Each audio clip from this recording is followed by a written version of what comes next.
11 जनवरी 1982 मुंबई की सड़कों पर एक आम दिन शुरू हुआ था। लोग ऑफिस जा रहे थे, कॉलेजों में क्लासें चल रही थीं, शहर अपनी रोजमर्रा की रफ्तार में आगे बढ़ रहा था। लेकिन किसी को अंदाजा नहीं था कि कुछ ही मिनटों में एक आदमी, जिसे पुलिस वर्षों से तलाश रही थी, जिसका नाम सुनकर बड़े बड़े कारोबारी डर जाते थे, वडाला के एक कॉलेज के पास खड़ा था। और कुछ ही सेकंड बाद गोलियों की आवाज गूंजी, सड़क पर अफरा तफरी मच गई और मुंबई का सबसे चर्चित गैंगस्टर जमीन पर गिर पड़ा। उस आदमी का नाम था मन्या सुर्वे। लेकिन सवाल यह है कि एक पढ़ा लिखा कॉलेज छात्र आखिर मुंबई का सबसे खतरनाक अपराधी कैसे बन गया? और क्या उसका एनकाउंटर वाकई आत्मरक्षा में हुआ था या यह पहले से तैयार किया गया एक ऑपरेशन था? लेकिन असली कहानी इससे भी ज्यादा चौंकाने वाली है और इसे समझने के लिए हमें कई साल पीछे लौटना होगा, उस दौर में जब मुंबई का अंडरवर्ल्ड अभी अपनी शुरुआती शक्ल ले हो रहा था। 1940 के दशक के महाराष्ट्र में एक साधारण मराठी परिवार में मनोहर अर्जुन सुर्वे का जन्म हुआ। घर में कोई अपराधी नहीं था, कोई अंडरवर्ल्ड कनेक्शन नहीं था, बल्कि परिवार की सोच बिल्कुल आम मध्यम वर्गीय परिवारों जैसी थी। पढ़ाई करो, नौकरी पाओ, इज्जत से जियो। मन्या पढ़ाई में अच्छा था। कहा जाता है कि वो मुंबई के कीर्ति कॉलेज में केमिस्ट्री का छात्र था और उसके शिक्षक उसे एक उज्जवल भविष्य वाला युवा मानते थे।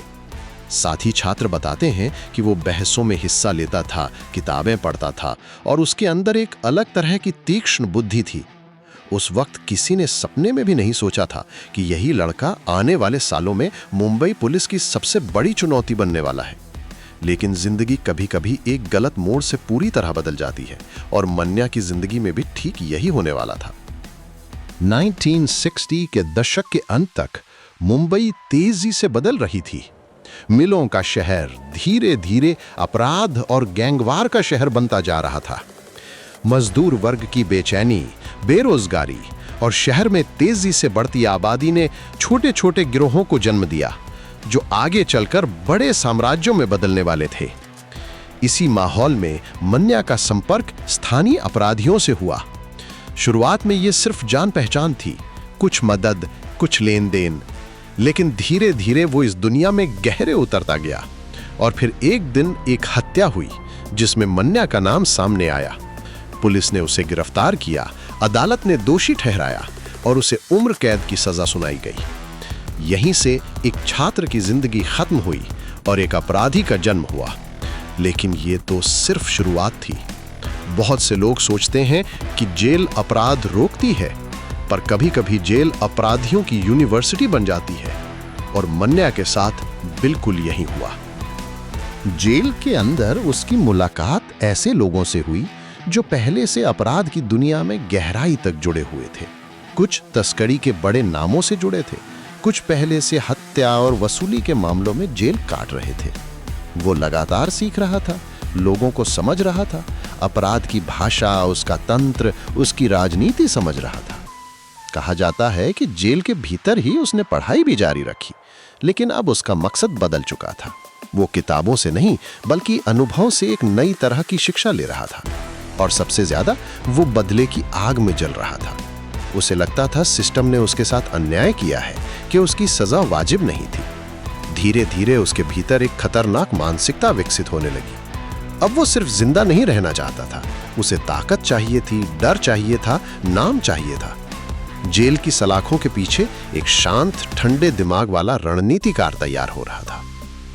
और यहीं से कहानी एक खतरनाक मोड़ लेती है। 1979 में मन्या को इलाज के लिए अस्पताल लाया गया, लेकिन किसी फिल्मी कहानी की तरह वो पुलिस की निगरानी से भाग निकला। कैसे एक हाई सिक्योरिटी कैदी जिसकी 24 घंटे निगरानी होनी चाहिए थी, इतनी आसानी से गायब हो गया?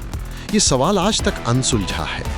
कुछ लोग मानते हैं कि उसे बाहर से मदद मिली थी, कुछ का कहना है कि यह सुरक्षा में हुई एक बड़ी चूक थी। जो भी हो, जब तक पुलिस को कुछ समझ आता, वो गायब हो चुका था। मुंबई में यह खबर आग की तरह फैल गई। एक उम्र कैद का कैदी फरार हो चुका था और वो कोई साधारण अपराधी नहीं था। अब मन्या आजाद था और उसके दिमाग में सिर्फ एक लक्ष्य था, मुंबई पर अपना आतंक स्थापित करना। 1980 के दशक की शुरुआत में मुंबई का अंडरवर्ल्ड कई हिस्सों में बटा हुआ था। अलग अलग गैंग अपने अपने इलाके के लिए लड़ रहे थे। तस्करी के रास्तों पर, बंदरगाहों पर और वसूली के धंधे पर कब्जे की जंग चल रही थी। इसी माहौल में मन्या ने अपनी टीम खड़ी की। उसका तरीका बाकियों से अलग था। वो बिना किसी चेतावनी के हमला करता, तेजी से गायब हो जाता और पुलिस के हाथ हमेशा खाली रह जाते। वो योजना बनाने में माहिर था, कभी एक ही जगह ज्यादा देर नहीं रुकता, अपने ठिकाने लगातार बदलता रहता। जल्द ही उसके नाम से व्यापारी कांपने लगे, वसूली के फोन आने लगे, धमकियां मिलने लगी। कई व्यापारियों ने चुपचाप पैसे देना ही बेहतर समझा, क्योंकि इनकार का मतलब था सीधा खतरा मोल लेना। और धीरे धीरे मन्या मुंबई पुलिस की सबसे बड़ी प्राथमिकता बन गया। मुंबई के कई इलाकों में उसका नाम खौफ का पर्याय बन चुका था। लोग खुलकर उसका नाम लेने से भी डरते थे। गलियों में फुसफुसाहट में उसका जिक्र होता था। लेकिन क्या यह सिर्फ ताकत का डर था? असल में उसकी सबसे बड़ी ताकत थी अनिश्चितता। कोई नहीं जानता था वो कहां छिपा है, किसके साथ है, अगला वार कब और कहां करेगा। पुलिस लगातार छापे मारती रही, लेकिन हर बार वो फिसल जाता, जैसे उसे पहले से खबर मिल जाती हो। इससे एक नया सवाल खड़ा हुआ, क्या पुलिस के भीतर ही उसके मुखबिर बैठे थे? ये शक उस दौर के अखबारों में भी छपा, हालांकि कभी पूरी तरह साबित नहीं हुआ। और जितना पुलिस उसे पकड़ने में नाकाम होती, उतना ही उसका खौफ बढ़ता जाता। यहां तक कि उसकी छवि लगभग एक मिथक जैसी बनने लगी थी। कुछ लोग उसे लगभग एक भूतिया शख्सियत मानने लगे थे, जिसे पकड़ना नामुमकिन है। अब मुंबई पुलिस पर दबाव अपने चरम पर था। अखबार रोज सवाल पूछ रहे थे, व्यापारी संगठन खुलेआम सुरक्षा मांग रहे थे, राजनैतिक हलकों से भी दबाव बढ़ता जा रहा था। एक फरार, हथियारबंद और बेहद शातिर दिमाग वाला अपराधी शहर में खुलेआम घूम रहा था। यह पुलिस की साख के लिए सीधा सवाल बन गया था। पुलिस ने आखिरकार तय किया कि अब सिर्फ पीछा करने से काम नहीं चलेगा, उन्हें मन्या तक पहुंचना ही होगा, चाहे इसके लिए कितना भी वक्त और मेहनत क्यों न लगे। एक विशेष टीम बनाई गई, मुखबिरों का नेटवर्क सक्रिय किया गया, फोन रिकॉर्ड खंगाले गए, गुप्त निगरानी शुरू हुई। महीनों तक ये काम चुपचाप चलता रहा, बिना किसी शोर के। धीरे धीरे एक जाल बुना जाने लगा और आखिरकार पुलिस को वो सूचना मिल गई जिसका उसे वर्षों से इंतजार था। 11 जनवरी 1982 की सुबह सूचना मिली कि मन्या वडाला के एक कॉलेज के पास आने वाला है। पुलिस ने पूरे इलाके को घेर लिया। सादे कपड़ों में अधिकारी पहले से मौजूद थे। हर सेकंड के साथ तनाव बढ़ता जा रहा था।